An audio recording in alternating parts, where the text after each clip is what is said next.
Before you go thumbs downing, Marvel fanboys, hear me out. Avengers Endgame is the most overhyped movie of all time. Not of just this generation, of all time. They can't release a still image of the movie without it being posted everywhere by everyone. Except for obviously myself, unless I am making fun of it. They release a 1-minute trailer and a 1-minute look at thing, and about 500 people make a video of it within the first 10 minutes. They release still images of the actors you already know are in the movie with a little word on it. It goes viral. The tickets break records and destroy websites that try to sell it. So yes, the hype is real, quote, doing air quotes, but you can't see that. And it is the exact same thing that happened with The Last Jedi. And what happened with The Last Jedi? Yes, it broke records, it made money, but it also ended a franchise. Same thing that's going to happen with this. Hear me out. We already know what's happening in this film. Chris Evans has stated this is his last movie, he's never coming back. He even tweeted about saying how he's never going to come back into another Marvel movie. And so he's gone. He's either going to retire or die, A or B. Robert Downey Jr. is a whore. He'll do anything for money. So, Iron Man is up in the air. So basically, all the original quote-unquote 6 actors, their contracts are up. So it's like, okay, who is going to come back for more money? And who doesn't want to do it anymore? That's the only real question. And Marvel has even admitted that, because when Captain Marvel came out to promote that she's the new face, she's the leader, that's what they're going to be doing, and that the films after this one, the Infinity Saga, are going to be a different one with different direction and a soft reboot, with the 22 other films being sort of there, but not really connected. They're connected, but they had that continuity that follow, but they don't really mean anything to the other movies.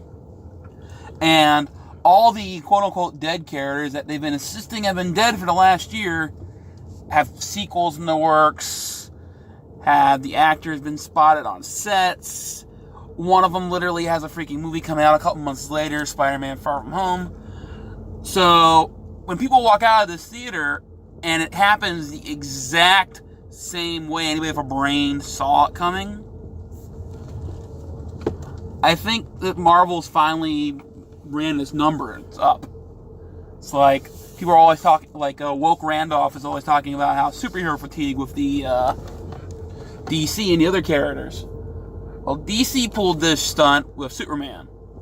Marvel literally pulled the stunt with half its cast.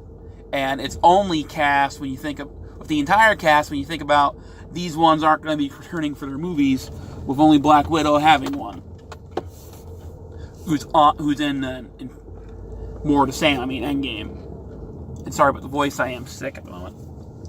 So, The Last Jedi, extremely overhyped. Everybody making videos and posts and theories about the movie. It broke records. It crashed Fandango. The exact same thing happened. And what happened a couple months after The Last Jedi came out? Everybody was destroying the film because it didn't live up to its hype. And it couldn't. This piece of trash, Endgame, it can't live up to the hype. There's no way in hell it could. Because no movie can live up to that kind of hype. So, I know a lot of people have been saying how this is going to be the last Marvel movie they're going to go see anyways. They're not going to bother with the other ones. I'd buy it when I see it, because a lot of these same idiots also said they wouldn't see Captain Marvel, and that film made $1 billion. Although, it's not as profitable as the other ones, because it cost $750 million to make. So, it's only made a couple hundred mil. Or the other ones didn't cost that. The other ones didn't cost as much and made more. And when you look at it, but that's a thing for another time. This is going to tear down Captain Marvel. I hate the entire MCU. Of course, if you watch any other stuff, you would notice that. And I was just happy that everybody was finally joining in on it and realizing how mediocre it is, because I only started hating it because everybody hates the other stuff. I see it as the exact same quality as the other comic book based movies and TV shows and everything in Marvel. Although, I will admit, they are far, far, far much worse if you take away the Netflix in TV than the other ones. Because Agents of Boredom, complete garbage. Cloak and Dagger is a teenage soap opera, basically, from what I've seen of it. And The Runaway, is that even still on? I know that the only 3 I know of that are Marvel, because the X-Men ones don't count. And they weren't supposed to be connected, as they were pushing so much, saying, "Oh, it has to be connected. There'll be hints from the next movies in these shows and everything." Yeah, plan didn't last very long. So, I honestly believe that this movie will suffer the same fate The Last Jedi did. It will make a killing. It will make a boatload of money, just like The Last Jedi. But then you will have people turning against it. For either Captain Marvel being the hero and saving the day, or for them being upset that, oh, their favorite character died. Even though the actors have had these contracts for years, since the first Avenger movie, and if you can count, you can tell how many more they're going to be in, except for Robert Downey Jr., as I said. Man horror will do anything for money. Just look at some of those Sherlock Holmes movies. You will see how he will do anything for money. You give him enough money, he'll be in the movie. It's like, did you see that Russian commercial they did for that video game? They paid him and Chris Evans a boatload of cash to do the commercial, a couple minutes of work, and yep, they did it. I mean, hey, more power to them to get that kind of cash for a couple minutes of work in that, but still. So they'll continue as long as they give it to him. But if they want Brie to actually be the face, they can't keep Iron Man around. So he'll probably retire and not die. But then people will complain about, hey, where's Iron Man? So it's a lose-lose. It's a lose-lose situation for Disney and Marvel and MCU as a whole. But they will make money. It's like The Last Jedi. It was a success. When you look at it in a movie, look at it for everything else, it failed. It's the reason Solo tanked. Now, Marvel has had this trust from the audience for years because they just go because everybody talks about how great the dumb things are, which is why I personally hate them. Because they don't live up to the hype. And I'm just one person that's noticed this over the last couple ones. More will, because they're not. It's like Spider-Man 3. Everybody was going how great it was going to be because Spider-Man 2 was such a masterpiece, and there's no way in hell 3 could have lived up to it. There's too many characters. Have you seen the stupid Infinity War? Have you seen the trailers for Endgame? It's the pacing. It's the not kind of convince the characters. Yeah, that's the same amount of pacing of these pieces of crap. It's just, you're more invested in these ones. It's the same thing. It's just now you're complaining.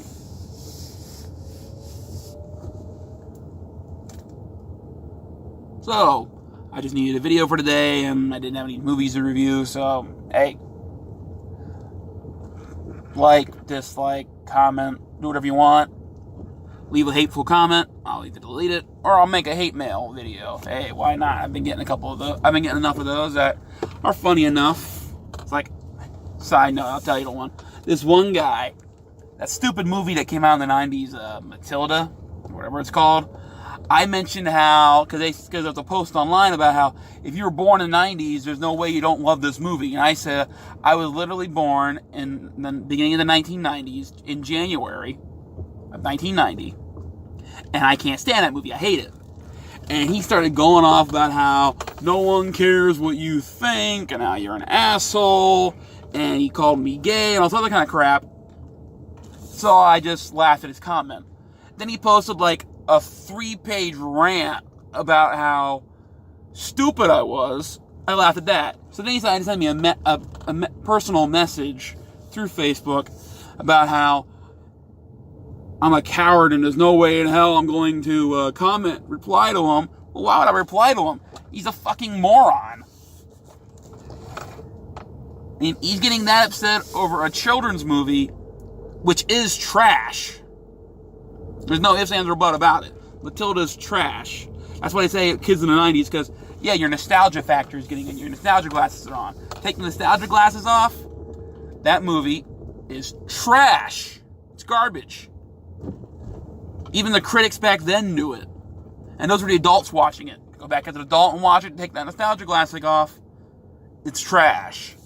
So, why would I bother? I know I own a piece of his mind because he waited weeks to finally send a message again. So, that's just funny to me. And that makes me laugh when I get to own people's minds. It's like my disliker over here. I own a piece of their mind. They subscribe to me just so that they can click every video I do. They don't watch it. But they're probably in the, quote, notification squad as well. Because every video, no matter what, like clockwork, upload it, wait a couple minutes, dislike. They don't even watch it. They just dislike, click off. So obviously, I own a piece of them. And that's great. Slavery may be illegal, but I own pieces of these pieces of shit. And that makes me laugh. Have a good one.